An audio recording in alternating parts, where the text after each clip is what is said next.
What's up, guys and gals, and welcome back to the Nerd Castle. Today in the world of indie games, we're going to be checking out a game called Airship Kingdoms Adrift. This is a game that we checked on a little while ago and took a look at it, and honestly, this is one of those games that I knew had promise, but the developers needed to keep working on it for a little while. This is a game about you starting your own skyship company, and it's effectively Sid Meier's Pirates in the sky. There's going to be lots of broadsides, there's going to be lots of shooting, there's going to be lots of violence. However, what's interesting about the title is that it does come tacked in with a lot of narrative as well. Like, there's a lot of narrative, there's a lot of storyline, there's a lot of exposition, and all of that stuff is kind of after the tutorial, completely and totally optional. You can either go after it or you can not go after it. It's your call. But it does have a fairly considerable amount of narrative in there as well. So today we're going to dive on into the game, take a look at it for about 30 minutes or so, see if it's something you wanted to add to your wish list, or if it's one of those games where you say, nah, pass. This is not a game without its flaws. However, I do think at the end of the day, the things that it does right greatly outnumber the things that it does wrong. I think this ship's really valuable. We may want to board this guy and actually capture him, since we captured the other one already as well, so that we can make some money. There's boarding combat, there is capturing. I just gotta run up against this guy, and luckily I have both a size, a maneuverability, and a speed advantage, so it shouldn't be too bad to get him boarded. There we go. We've got him boarded, and what you'll start seeing is that his little guys on the blue number will start dying. But this is a game that's kind of like Airships Conquer the Skies. This is a game that gives you a lot of freedom to fiddle with your craft and do whatever you want. Because this game is made by a tiny team that's trying to do something incredibly ambitious with their open world skyship RPG, sometimes it falls short of the mark and there's a lot of missing quality of life on in here, but the developers have continued to work on it. So what am I doing right now inside the context of the game? I was actually working on some narrative stuff, and I was working on building up some of my hangars and some of my workshops as well. At the beginning of this game has a very extended tutorial that you're going to be playing around with. It takes a long time to get through the tutorial. However, I promise if you stick with it, the game's a little bit of a slow burner. It takes a bunch of time for you to actually get to the meat and potatoes of the game, probably about 6 or 7 hours before they really cut you off the leash. But in the in-between time, you're also doing quests, and so it's not a boring 5 or 6 hours, is what I would put out there. But once you get to the end of the tutorial, you become the official commander of your own subsidiary privateering company, which means you are free and clear to do whatever you want. If you want to run trade in between towns, this game has an extensive trading system that's going to require you to break out a graph sheet or a graph paper or like a notepad and write down like what goes where and what imports where. You will have to do some investigation if you wanted to be a magnate and produce all your own stuff and get yourself like iron manufactories, and you wanted to get yourself lumberjacking camps and start converting that stuff into furniture and consumer goods and make your money that way. You can absolutely do it. Combat is also completely and totally valid in this game, and in fact the shipbuilding is pretty fun. I like the shipbuilding once I figured out like the fiddly-diddly nature of the overall gameplay. Did I say fiddly-diddly gameplay? I meant fiddly-diddly UI. This is a game, so if you've ever played Sunless Seas, this game has a very similar UI and way that you interact with the world, in that everything has a tab and a bunch of text. The UI, I think, is going to be the biggest hurdle that people have to get over, but you are given full control over your rig right here. I actually just captured this frigate right here, and I have not kitted it out yet at all. And so I need to go through and do that because it's packing a lot of heat that is kind of outdated and not so great, but every single ship has different parts you're going to require, from mana dynamos that will allow you to produce power. You've got little cargo areas, magazines. Everything is combined in this game, so the combined storage space and the combined ammunition space and the combined fuel space of your entire fleet is what you have to work with. But you are going to want to keep that balanced because trips can take a little while in this game, and you've got to provision and whatnot before you go on out. I don't know exactly what I want to do with this guy, and I actually don't know why this guy has so much energy storage either when we're not running any energy. This has almost no energy weapons on it. And so it's kind of like overstocked right now on electricity, in my opinion. I don't want to get rid of all the battery rooms, but getting rid of some of the battery rooms might be a good idea. The iron musket rows have got to go too. That's kind of like garbage, and so we've got things we need to fool around with here. The good news is it's completely and totally customizable. They give you a list of parts over here, what those parts will cost you, and then you just kind of go through and slam things in where you want them to go. That's about it. So for right now, we're going to need to tack this thing out with steel plates along all broadsides. So I'll probably do that first. It won't let you scroll while you have something attached to your mouse. And so let's at least get this thing insulated from broadsides and get our HP up a little bit. Because one thing I've noticed about this craft is that it's a little tiny bit wispy. For how big and gnarly this ship is, it cannot take a pounding. Like, it will not take that pounding, and so I need to get it to the place where it can take a pounding.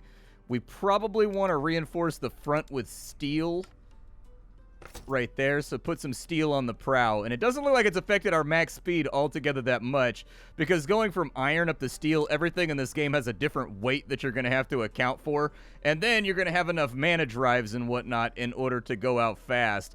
I don't love that the mana drives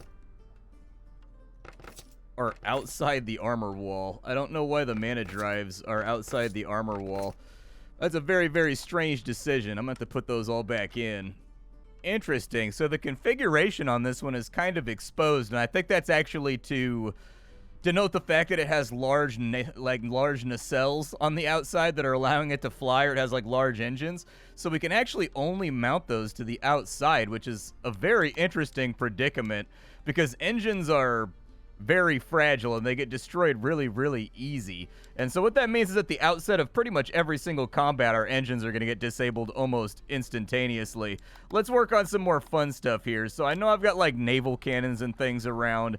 We could probably swap those out. There's heavy blasters right here.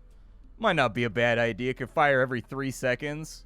We'll probably want to go with armored mana drives on the outside. So we'll replace those real fast. So these are heavily armored, and they've actually got the same amount of armor as a steel plate. So that's good, and that brought our speed back up to where it was without nerfing us at all. I'd actually probably like to do that with just about everything here, but let me fiddle with it for a second. And once I fiddle with it for a couple of seconds, I'll show you what the finalized product is. All right, so about $40,000 in purchases, and they didn't really have anything that I was super passionate about. I kind of wanted to kit this guy out to do like Hwacha rocket broadsides, but they don't really have rockets here, so I've put in a whole bunch of effectively burst fire cannons that go boom, boom, boom, boom, boom, boom. I've filled in every other cannon with an upgrade from iron up to steel. I've replated everything I can. I've completely up-armored the back of our ship because I'm actually not familiar with this ship. I just started playing with it, and so I armored up all of the mana drives back here to make sure that turning around isn't a death sentence, because let's face it, every now and again in this game, you're gonna get attacked from behind. It sort of is what it is. But we do have a job at hand. I have things that I need to accomplish. I've got a whole bunch of pirate bounty hunting to do south of a settlement, a little bit of a ways from here. And so let's take a look at the map if you wanted to see what the open world gameplay looks like once we get ourselves all out of port. This is the game world as it stands right now. I don't know if you can actually go all the way down to Castellus or not, but this is what the game world looks like. And just in the course of the tutorial, you're pretty much going to uncover a lot of things. Everything in white is somewhere that I've been for the tutorial, and so you're going to fly around quite a lot, but you may notice a lot of skulls down here. That's because we have jobs to do in this area, and do jobs we shall. So I'm just going to set autopilot to go after this first group of pirates down here. It looks like we're going to run a little bit low on fuel, so we're probably going to have to stop off in Iran. But from there, everything is just autopilot. We're just cruising unless something goes wrong. I'll see you on the other side. Well, unfortunately, we've been brought under attack here. I was on my way down here, and a pirate decided he wanted to get in the way of my autopathing. So let's test out the new guns on this guy, shall we? Front cannon right there. Go ahead and launch them on off. In combat, you do have access to abilities as well up in the top left-hand corner from your crew and all the people that are hanging out. Wow, dude, that broadside was nasty. Okay, we bring a little bit of the heat and thunder right there. That's a pretty good broadside. I've got everybody on boarding duty right now, which I don't know if I mean, we already destroyed him, so down he goes. he wasn't really a particular threat in the early game. Watch out. As you're cruising around the map, when you win, by the way, they give you stuff that you can sell in town. It's almost universally better for you to capture ships. Capturing ships pays way, way, way better than just murdering ships and looting them. So if you're having problems with money, start capturing ships. That's also the way the game expects you to build out your fleet, too. You're not explicitly supposed to be building ships in this game. Like, you can build ships from scratch and parts if you, after all, want to. But it's not, from what I've seen so far, it's much, much easier to capture somebody else's ship. Altogether, my entire fleet right here, you get 3 ships in total. You can't have more than that. I wish you could have more than that. But we have 3 ships in total, which is the maximum amount that you can have. I have a heavy freighter, I have a light frigate, and I have a frigate. I don't know if the ship classes go much higher than that, in all honesty. I haven't seen them around. I've been watching, but I don't know if the game has like chapters or phases where the loot gets updated. The Hunting God's Worshipper. That guy could be a problem. He's a 12 difficulty. Let's see if we can take him. He may have something rad on him. Like, he's got a high enough power level. Watch out for these power levels right here, though, because they're an estimation. This only counts like their ship, not what they actually have equipped on said ship. And so sometimes you'll get like these random enemies that say they're like a level 5 difficulty, but they'll be tacked out for like carrier gameplay, and that's where things get kind of messy. Let's move all the ships up. We'll stay in formation, and we'll kind of see how the enemy breaks off. I've got a considerable range advantage here that I'd like to make use of. Just fire anything at anybody, dude. I don't even care. Just blast whoever gets in our way. Like, up close, we are nasty. The downside is I don't run shields or anything else like that. So unfortunately, there we go. Let's get some damage off right here. Kind of splitting my fire at the moment, which I would rather not do, but all of my ships are upgraded and sturdy, so we should be all right. In combat, there's a number of ways to disable your enemy. You can blast the hell out of them till they just fall out of the sky, which is what we're actively doing right now. Or you can board them, as you saw me do at the beginning of the video, and that allows you to take over the ship, but I don't think you get loot when you do that. He should be fine in the center. I've actually got, this was my previous flagship, and I've got him kitted out for tanking, so he should be good in the middle of the enemy fleet without too many problems. I was kind of running a strategy where I take aggro, and then from there, everybody else kind of surround and pounds the enemy. When firing, wait till you see green dots. That means your accuracy has been zeroed on in. Good stuff. In combat, you do regenerate health from your materials bar down here, so keeping materials on board is always a good idea. Oh yeah, we don't want to get shot in the back. I forgot about that. The ship's super weak to getting shot in the back, so we kind of want to not get rotated on if we can help it. Enemy's looking a little bit messed up. Gameplay is voxel. Bottom left hand, you can see a voxel synopsis of our ships and what has been damaged and what has been disabled. Same thing on the bottom right for their ships.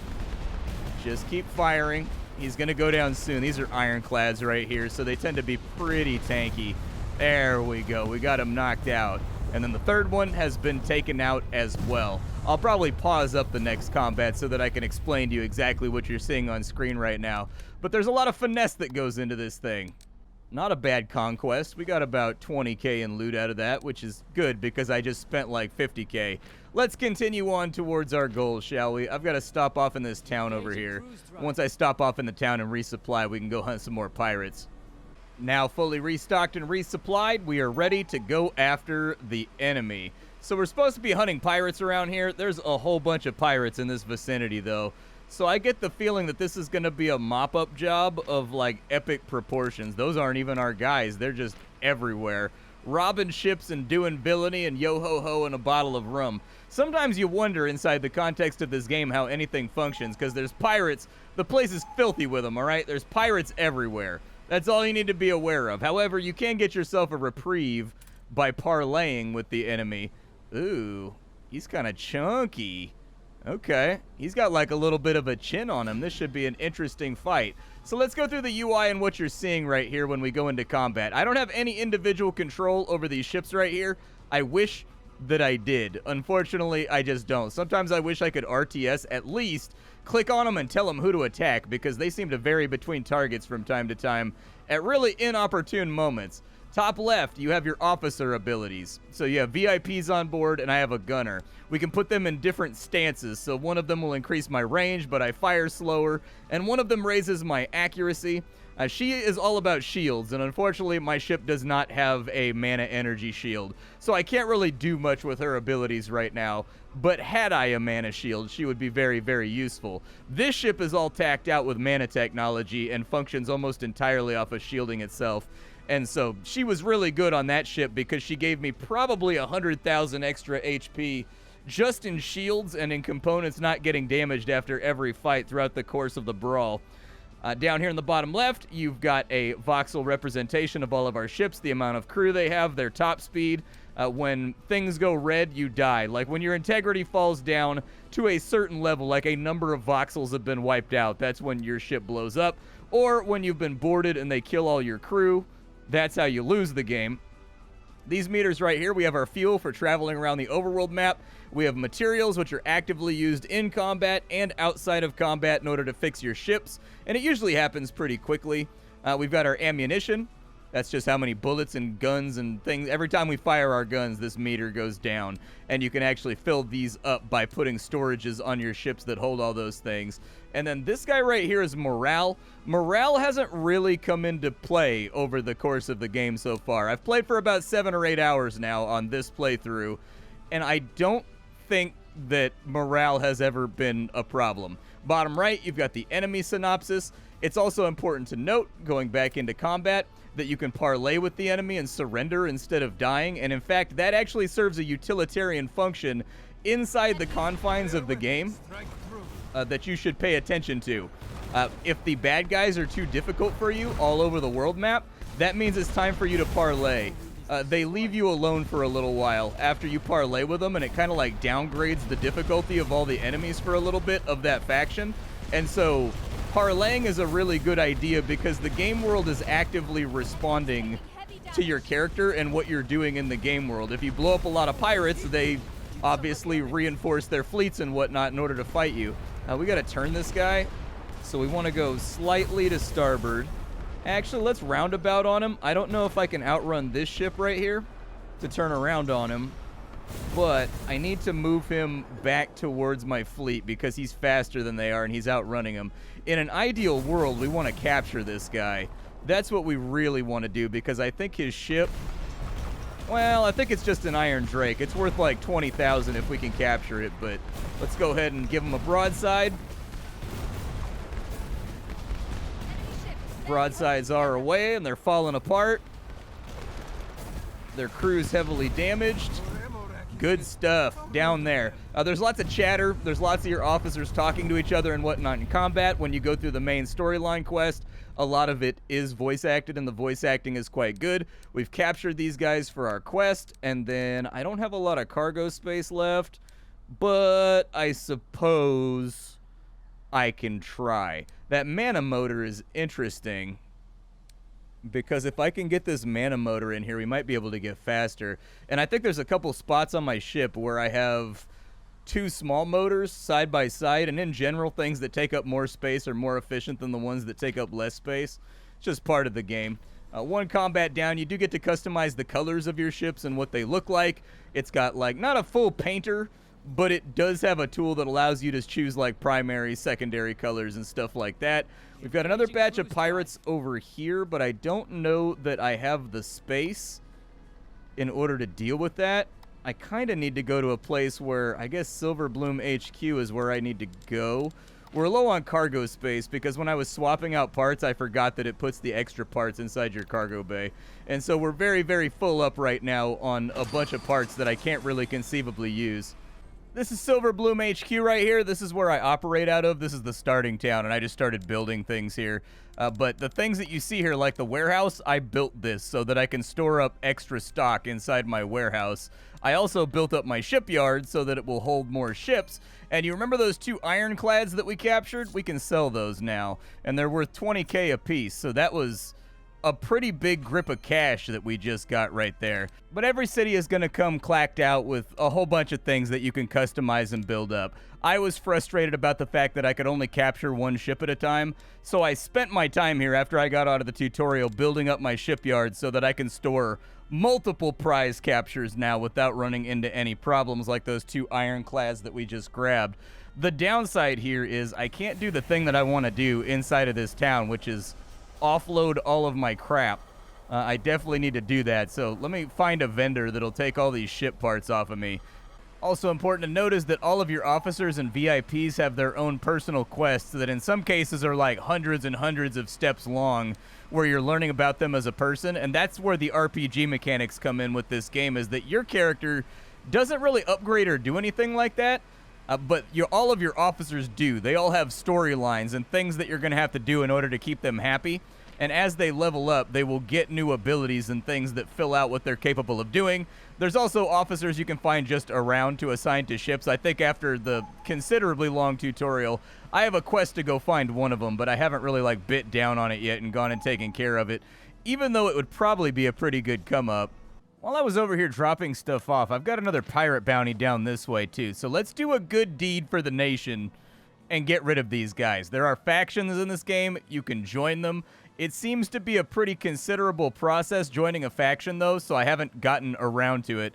I've taken a few of the quests, but all of the quests are going to take a good long time before I'll be able to mash them out, and so that sort of is what it is. But there are factions, up to and including joining, like, sky cults, I guess. Let's go see what... I think this pirate whooped my ass a couple times when I was low level, and I think I'm definitely ready for a little bit of Rwenge out here, dude. I think I'm going to get him back real fast. Looks like he's got like a little homie over here too. It's going to try to tackle. Man, you just had to halt my cruise drive, didn't you? The cruise drive is consistently an annoyance in this game. Sometimes it's cool. Sometimes, I mean, a lot of the time it's just turning off for no random reason. You can customize it in the options. I haven't really gotten around to tuning all the triggers inside of the options, but there are things you can do inside the options in order to make the cruise drive a little bit less finicky. So this guy has been a major pain in my ass for a while. We'll see if we can defeat him, but it looks like he's cruising in something pretty beefy and chonky right now. Like, it looks like he's got a pretty big ship. I'm going to pull back real quick. I don't know what his... Oh, he's got a torpedo. Yeah. Well, hopefully it misses, dude. Those torpedoes are stingy. He did miss with the torpedo, which buys us a little bit of time, but I got to come about on this guy. We got to start getting some DPS off on him. All right, firing away. Good stuff. We're getting some pretty good shots off on him, but he's getting some pretty good shots off on us too. Torpedo's out yet again, but he misfired.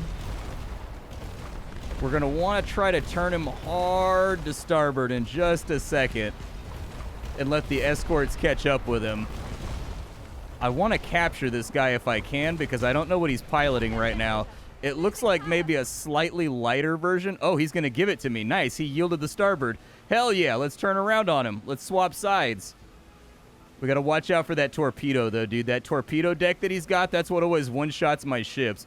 It's a torpedo that's like as big as a lifeboat, and when it hits stuff, it hurts. It hurts real bad, so you don't want to get hit by it. Let's see if we can get his crew numbers down a little bit. Okay. A little bit more fire on him. He is targeting our drives, though, which is really unfortunate. Keep fire on him. Okay, let's put everybody on boarding action.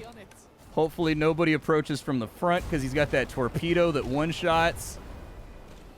But all of our ships are in pretty good condition right now. I've got him tacked out for freight and also for boarding. So if he can pull this off, we should be all right. There you go. Kill his crew off. Kill his crew off.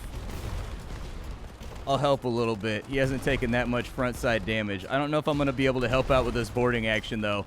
But, dude, if we get this guy, he has been such a pain in my ass for the last 8 hours of gameplay, dude. Oh, nice. We got him. Hell yeah. He surrendered. Let's find out what... It looks like a lighter version of what I'm piloting, but I don't know what it is. Oh, I guess I can't capture it. Normally, there's a window right here that is like, where do you want to send this ship to? So he must be like a special ship that you can't capture. Aw, what a bummer, dude. He looked like a sleeker version of what I'm piloting right now. And so I was hoping I could maybe use him to swap out for the light frigate. Ah, well, there'll be plenty more opportunities for us to pick up another ship because we're about to go get rid of a bunch of pirates over on this side of the map, too. You can tell there's a lot of missions over there. You do get a letter of marque, so at the beginning of the game, you choose whether you want to focus on industrialization, on combat, or on, I think, trade. And based on what you choose at the beginning, you get a different ship that's kind of like specialized to that purpose. And you get a letter of marque, a letter of trade, or a letter of business at the beginning of the game, and it's up to you which fronts you want to run down. We'll go to the governance center. Let's turn this guy in. Looks like he was worth a good solid 10,000 eagles right there. Not bad. All right, I'll take it. The licensing office. Can I do anything in the licensing office yet? I don't think I could even come in here before. And so it looks like we can get a manufactory permit for 10K, and we can get Sunvale business permits as well. I'll probably get the manufactory permit, and I'll probably take all 5 of those just in case I end up needing them at some point. I would like to start businesses. What kind of stuff do they have here? So it looks like I got to build a warehouse first, and I don't have the oak wood planks on me. But I think we can come over here. I don't remember who's going to have the oak wood planks. They're a little bit pricey, but I'll take them. They're a little bit expensive. And now that we've got the oak wood, I can build a warehouse here so that I can store up stuff. And then if I can get 20 limestone blocks, we can take that up to level 2. What about the dock? Can I do anything over here? At the dock, it looks like I can mash that out too so that I can send more fleets over here. I do need to resupply real quick too. I always forget, and there's no auto resupply. I wish there was. They should add a checkbox next to this right here, and it makes you auto resupply your ship whenever you dock inside of a port so that you don't have, you save yourself like 3 or 4 clicks. You just land, it deducts the money, and instantly fills up your meters. Lots of quality of life missing from this game due to the fact that the UI is very, very cluttered. Make no mistake, the UI is the thing you're going to wrestle with the most in this game. The UI is one of those things that is going to be a constant headache trying to figure out where you need to click and where you need to go until you're like 5 or 6 hours into the game and you've just memorized where everything is at. Your early hours are going to be spent being like, what's in here? What's the difference between the supply trader and the goods trader? What's the difference between the local merchants and the other merchants? What's the difference with the parts merchant? And you're just going to be going through stuff like crazy. If we could get reinforced blocks and whatnot, it looks like we could make a parts factory over here. That might be kind of cool. It looks like this place has a chemist. Okay. I don't know what the chemist produces, but hey, what is this quest right here? Procurement agent, but I need a manufactory license in order to go after that. Okay. Fair enough. Let's go get our pirates. Pulling up on this pirate over here, but this strikes me as being one of those games that was really ambitious. It's clear that this game was made by a small team, and they shot for the moon with it, and I think they got closer than they think they got. This game is filled with little annoyances and little quality of life things that'll just kind of not drive you crazy, but like there are these frequent annoyances that you will run into when playing this game that you're just going to have to get over. Because there is an in-depth experience here with a lot of stuff to play around with, a lot of customizability, a lot of gameplay. We've got, so these blockade guys right here are double, looks like double freighters.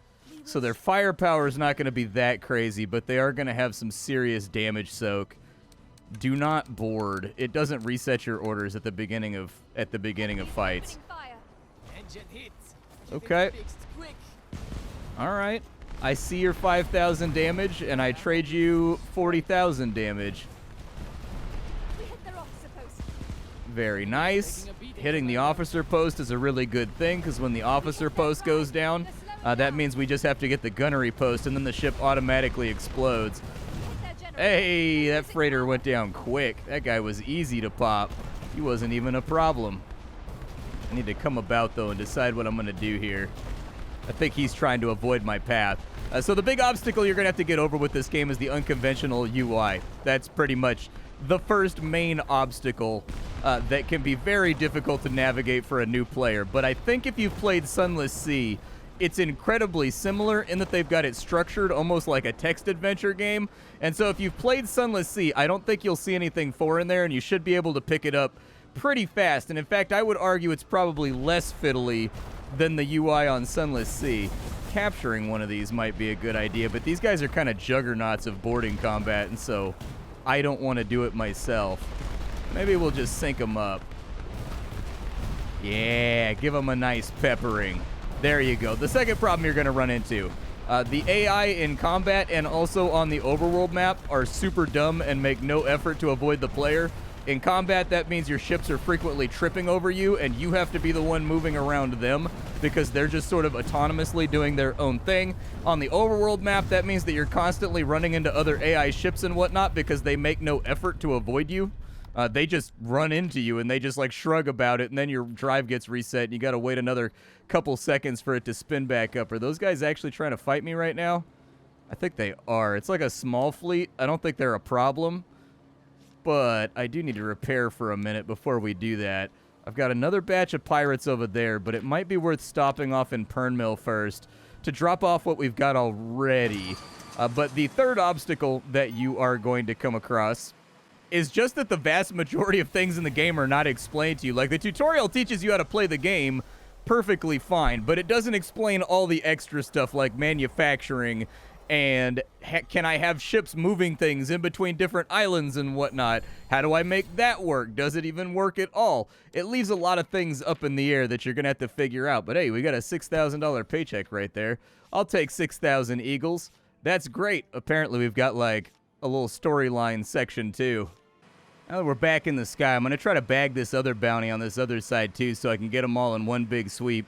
Honestly, I'm kind of past the point of bounty hunting, but I don't want to go back to... I didn't really want to work on the narrative a whole lot on camera, because the narrative is very wordy and very talkative and has, like, a lot of unnecessary dialogue inside of it.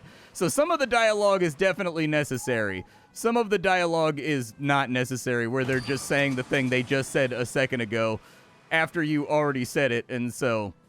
it's one of those things. But between the fiddly UI, the over-speaky narrative that likes to repeat itself a lot, and also the bad AI, despite that, what the game has going for it still, in my opinion, is better than the sum of those parts. The developers are still working on this game. They're still fooling around with it. They are still adding things to it, and they are still patching it, which is a very good sign that they're continuing to support it a year after release because they're aware of things that need to be taken care of. But so far, I've liked this game a lot. It's one of the few games lately that scratched that itch for a Sid Meier's pirate game that just never seemed to come out. There's lots of people that try to attack sort of the pirate genre, I guess, and very, very few of them get as close to the mark as this game did. And since it's the best offering so far in its field of this type of game, except for something like Airships Conquer the Skies, but Airships Conquer the Skies, I don't know if that really counts either, because that's kind of a grand strategy game wedged on into it as well. But there's a lot of stuff to play around with here. There is a lot of gameplay for you to bite down on and have a good time with. And so I've been having a good time with it. Normally, sometimes you put like 8 hours into a game that you don't particularly personally like because you know it's still a good game and other people will like it. It just doesn't suit your tastes. And that 8 hours can really drag. And it can really just feel like work. Like, a lot of people think I just sit down and play video games for a living. But I don't know if you've ever played games for like 10 or 15 hours that you don't want to play, looking at you Dota players. It's not exhausting, but it is like a long period of boredom just to collect thoughts for a video to go out to someone else that will enjoy the game so that they know it exists. I did not get that vibe from this game. It was easy to dump my 8 hours into it, and that's a really good sign. So this is Airship Kingdoms Adrift. I have no problem recommending it so long as you're okay with the game having kind of like an overly messy UI and some of those other problems that I talked about. That's the price you got to pay to get into a game that's a fairly sprawling sandbox, skyship RPG, manufacturing, trading, narrative storyline game. It's pretty fun. I like it. My name is Splattercat. I sift through the pile to find what's worthwhile in the world of indie games every single day so that you don't have to. Today up on the chopping block, we were fooling around with Airship Kingdoms Adrift. Tomorrow, we'll be doing something else. Thank you for spending your time with me, and that's about all I've got for you. Bye, folks.